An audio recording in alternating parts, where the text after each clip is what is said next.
Hey everybody, and welcome back to Q's Book Reviews. I hope you all have been doing well. Before I get into the video, I just want to apologize for the break in posting. I was actually on vacation for a little bit, but this just left me more time to read. So May and June were actually some of the most productive months for reading for me. So in today's video, I'm just going to be going over the books I was reading and give you some of my thoughts. Let me know in the comments if you've been reading anything good.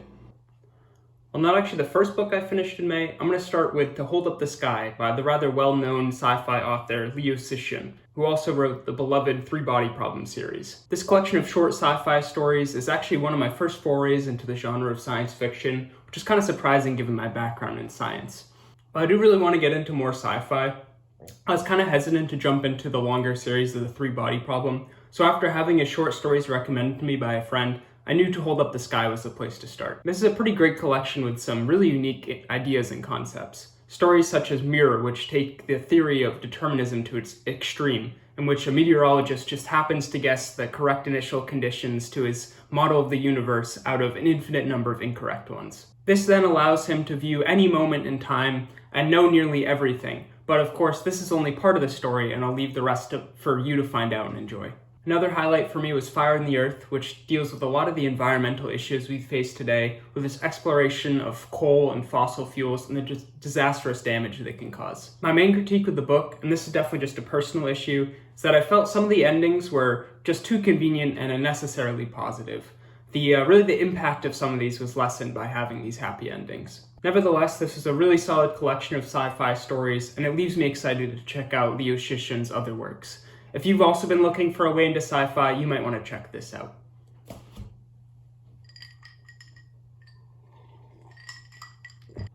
As you will have seen from my video about books that make me excited to read, an author that I've been super interested in is William Faulkner, the modernist American novelist writing in the mid-1900s. And so I got around to reading As I Lay Dying, and wow, this book really surpassed my expectations.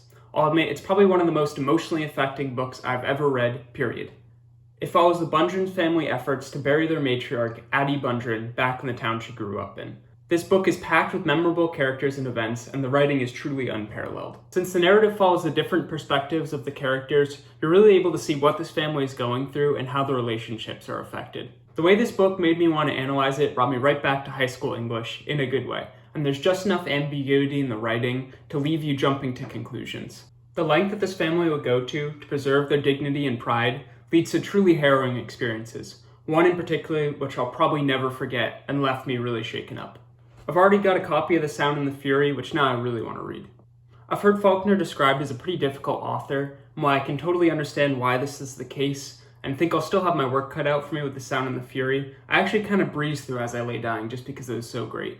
Continuing in the theme of modernist fiction, the other author that I wanted to get into before attempting the beast that is Ulysses is Virginia Woolf, and I'm happy to say I finally read Mrs. Dalloway. I was honestly pleasantly surprised by this one because I wasn't sure how following the life of Miss Dalloway for just one day would keep me interested throughout the entire book, but of course it's a lot more than just that. The lives of many other characters connected to her, some more loosely than others, are brought together and explored in some pretty interesting ways, and the stream of consciousness writing made the pace feel pretty fast. Beyond that, the story really isn't limited to just one day, as Woolf shows how the present is so affected by our past experiences, and so we really come to learn the whole life story of Mrs. Dalloway. And with the more meandering philosophical passages, especially those veering into the themes of death, in some sense, the future of Mrs. Dalloway is also revealed to us. I feel like I'm really just scratching the surface with this one, and I'd love to look into some more analysis of this book. But overall, it's just a really enjoyable read. I'm feeling a lot more prepared to attempt Ulysses, which I may actually start pretty soon, so if you're interested in hearing my thoughts on that, keep an eye on the channel. Then we come to the letdown of my reads, which may come as a surprise to some, or it may not, and that's The Secret History by Donna Tartt. This is really the go-to dark academia book, a genre which I'm not too intimately familiar with, but one which I thought I'd enjoy. This book tells the story of a group of friends at a college in New England who are all brought together by their study of Greek and the classics and their rather unorthodox professor, Julian. As the novel unfolds, the characters are pulled into the murder of one of their own friends in the group, Bunny, and events kind of just spiral from there. Now, oftentimes I'll preface a book that I wasn't a huge fan of by saying that the writing was good or what have you, but honestly, that's where most of my issues lay with this one.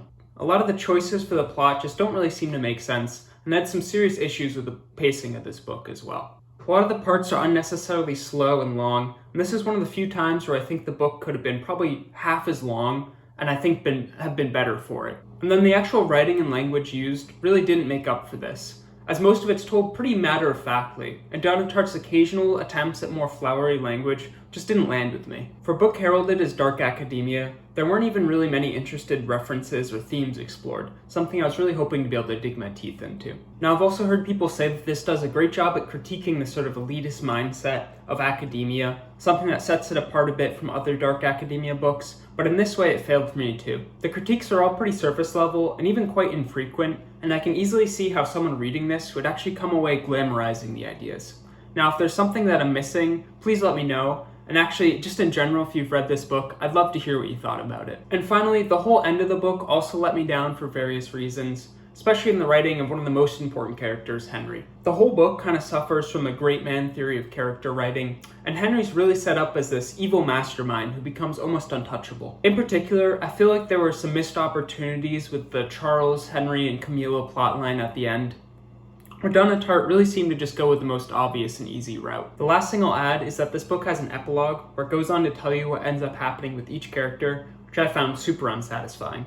This is definitely a book that would benefit from a rather abrupt ending, leaving things ambiguous and to be decided by the reader themselves.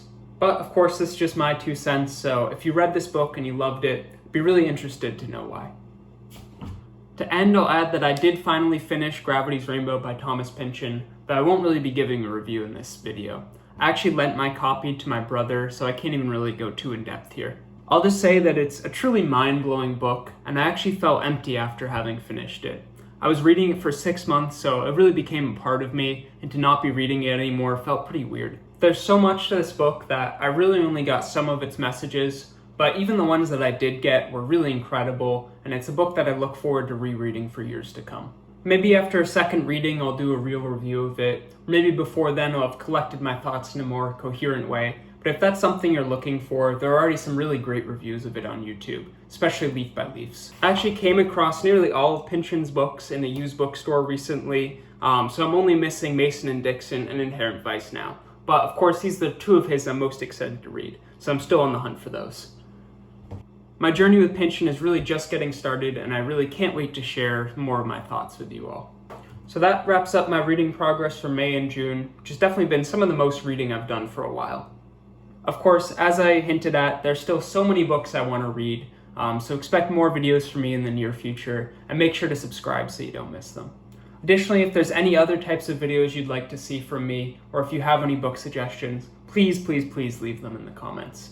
Hope you are all having a good time reading, and see you in the next one.